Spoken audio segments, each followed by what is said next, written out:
I lost everything in one day. Part 1. My name is Daniel. 1 year ago, I believed I had the perfect life. I had a good job at a small technology company. I had a beautiful wife named Emma.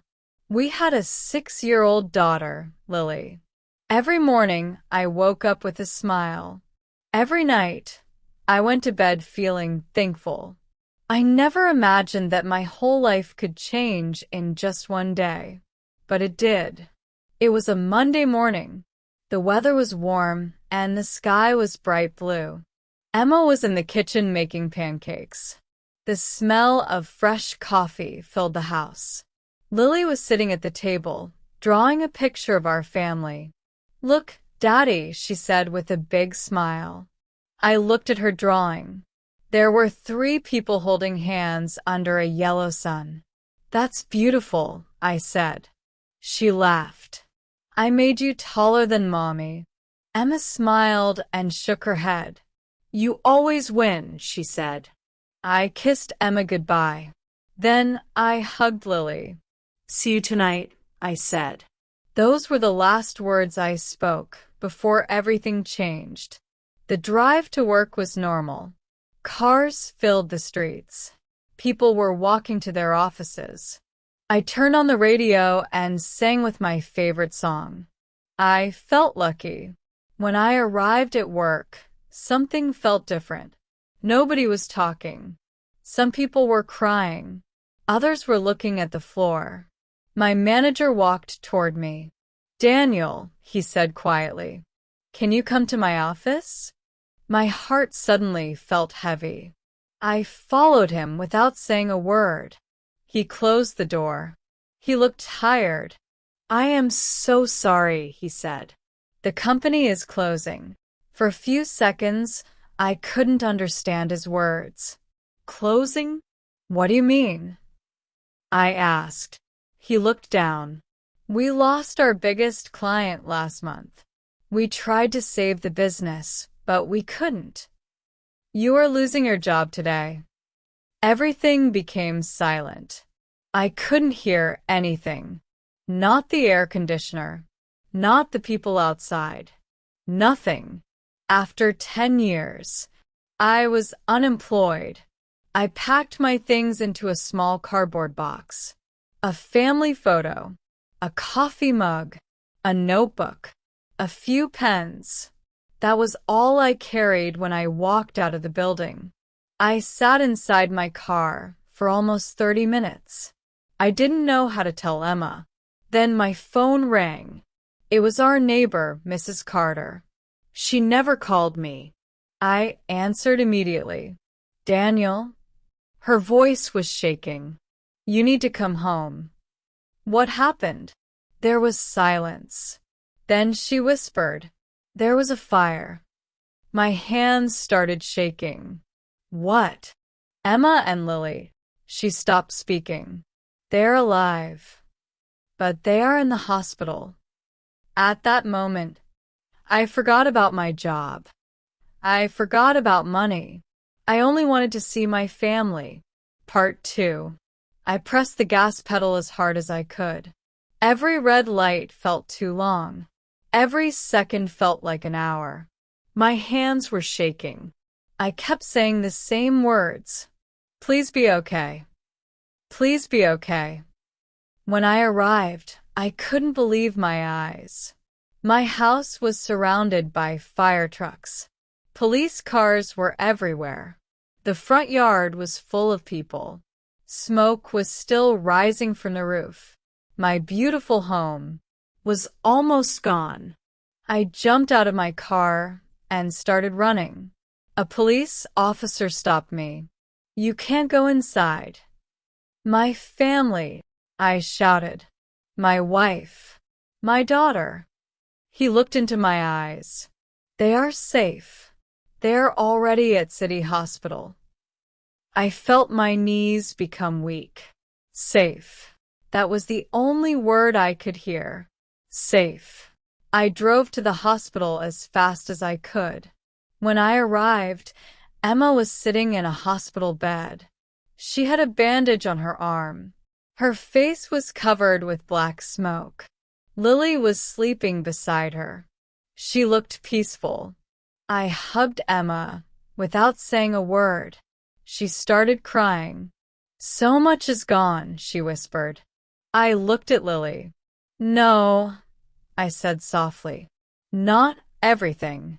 The doctor came into the room. "Your daughter is fine. She only breathed a little smoke. Your wife has a small burn on her arm. They are both very lucky." Lucky. It was a strange word. Only 1 hour earlier, I had lost my job. Now, I had almost lost my family. That night, we stayed in the hospital. Nobody slept. Emma held Lily's hand. I sat beside the window. Outside, the city lights looked peaceful. Inside, my mind was full of fear. The next morning, reality became even harder. The insurance company called me. Our policy did not cover all the damage. The repair cost was much higher than we expected. We would lose almost all of our savings. Then the bank called. Without my job, it would be difficult to keep paying our home loan. Everything was happening at once. Job, house, money, security, hope. It felt like they were all disappearing together. 1 week later, we moved into a small motel. 1 room, 1 bathroom, 3 people. Our daughter thought it was an adventure. She smiled every day. She built little castles with pillows.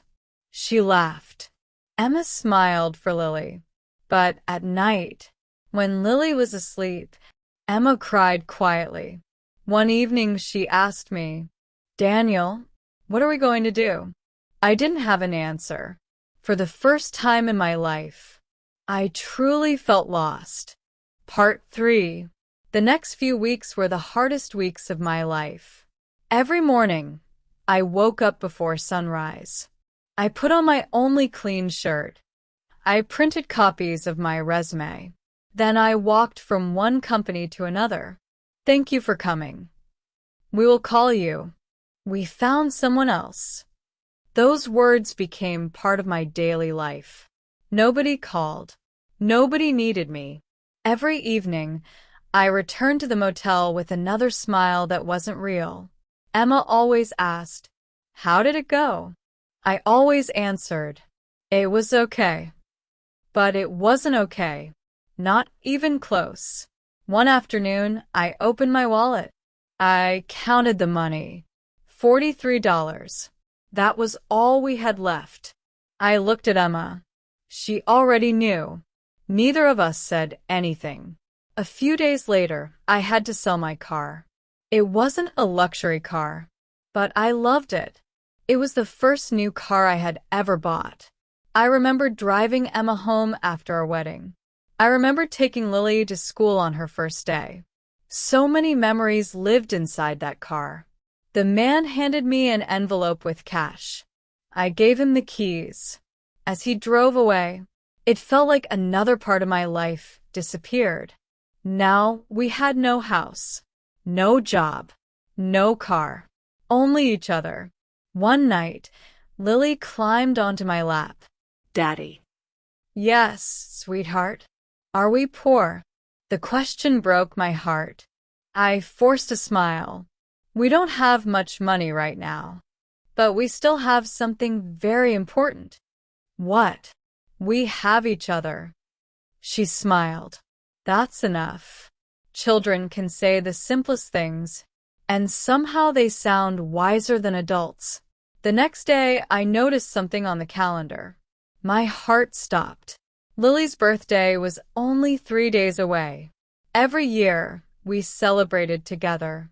Cake, balloons, presents, her favorite chocolate ice cream. This year, I couldn't even buy a small gift. That evening, I walked into a toy store. I wasn't there to shop. I only wanted to look. I picked up a small teddy bear. It wasn't expensive, but even that was more than I could afford. I placed it back on the shelf.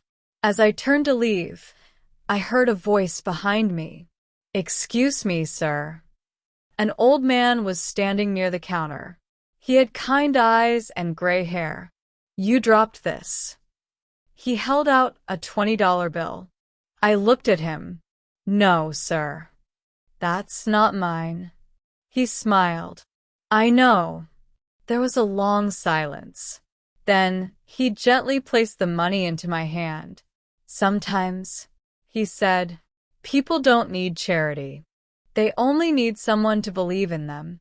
I tried to give the money back. He closed my hand. "Buy your little girl a birthday gift." Tears filled my eyes. I couldn't remember the last time a stranger had been so kind to me. "What do I owe you?" I asked. He smiled again. "When your life gets better, help someone else. That's enough." I stood there without moving. For the first time in many weeks, I didn't feel completely alone. Part 4. The next morning, I couldn't stop thinking about the old man. His words stayed in my mind. People don't need charity. They need someone to believe in them. I looked at the teddy bear on Lily's bed. She hugged it while she was sleeping. She had no idea where it came from. Seeing her smile gave me strength. After breakfast, I went back to the toy store. The old man wasn't there. I asked the cashier about him. She smiled. "Oh, Mr. Harris? He owns the small restaurant across the street." I looked through the window. It was an old family restaurant. Nothing fancy. Just a small place with a red sign and a few tables. I walked across the street. When I opened the door, I saw him cleaning a table. He looked up and smiled. "I knew you would come." I smiled for the first time in weeks. I came to return the money. He gently pushed my hand away. "Keep it." "I can't." "Then earn it."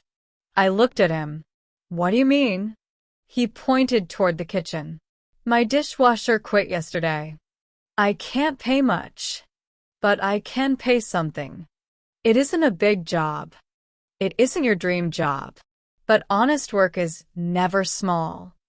Without thinking, I answered, "I'll do it." That afternoon, I washed dishes for 6 hours. The water was hot. My back hurt. My hands became rough. But when Mr. Harris handed me my first paycheck, I felt something I hadn't felt in a long time. Pride. It wasn't about the money. It was about earning it. Every day after that, I came back. I arrived before everyone else. I left after everyone else. Sometimes I cleaned the floor. Sometimes I carried heavy boxes. Sometimes I helped prepare vegetables in the kitchen. I never complained. One evening, Mr. Harris sat beside me after closing time. "You worked in an office before, didn't you?" "Yes." "Do you miss it?" I thought for a moment. "I miss providing for my family." He nodded. "That's a good answer." A few days later, he handed me a small notebook. "What is this?" I asked. "My father owned this restaurant before me," he said. "He wrote one lesson on every page." I opened the first page. It said, "Success is built one small day at a time." I read the sentence 3 times. Then I looked at Mr. Harris. "Did your father really write this?" He smiled. "Every word." I put the notebook into my bag. That night, I showed it to Emma. She read the first page. Then she looked at me.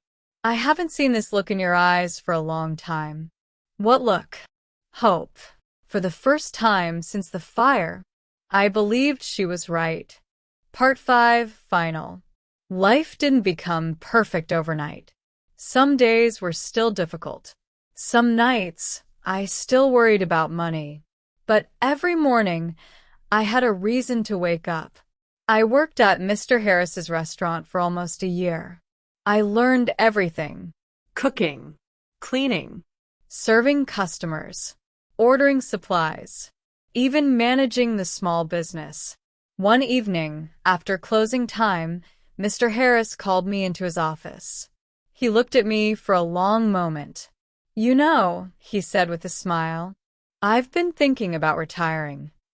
I looked at him, surprised. "I need someone I can trust." He placed a set of keys on the desk. "I want you to manage the restaurant." I couldn't believe what I was hearing. "Me?" He nodded. "I've watched you for a year. You never complained. You never gave up. You treated this place like it was your own. That's something money can't buy." I picked up the keys with shaking hands. "Thank you." He smiled. "No. Thank yourself. You did the hard part." Months passed. Slowly, our life became stable again. Emma found a new job. Lily started laughing the way she used to. We rented a small house. It wasn't as big as our old one, but it was full of love. One Saturday afternoon, Emma asked, "Do you want to go shopping?" As we walked through the city, something caught my eye. It was the same toy store. I stopped walking. Emma looked at me. "What is it?" I smiled. "I'll be right back."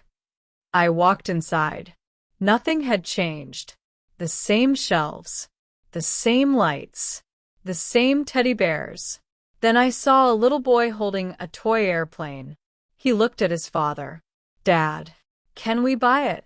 His father looked at the price tag. His smile disappeared. "I'm sorry, buddy. Maybe another day." The little boy quietly placed the airplane back on the shelf. I remembered Lily. I remembered the teddy bear.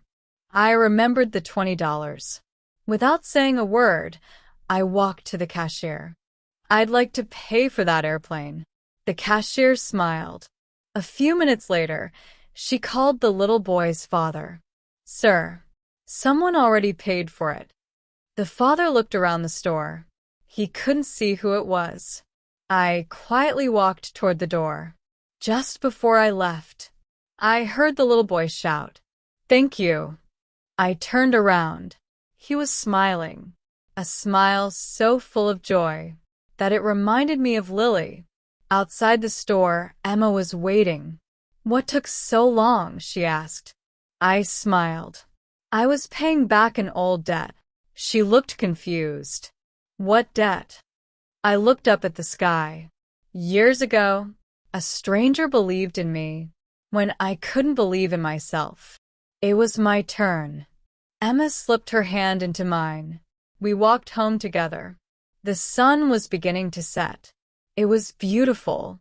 1 year earlier, I thought I had lost everything. I lost my job. I lost my house. I lost my car. I lost my savings. But I never lost my family. I never lost hope. And because of that, I found a new life.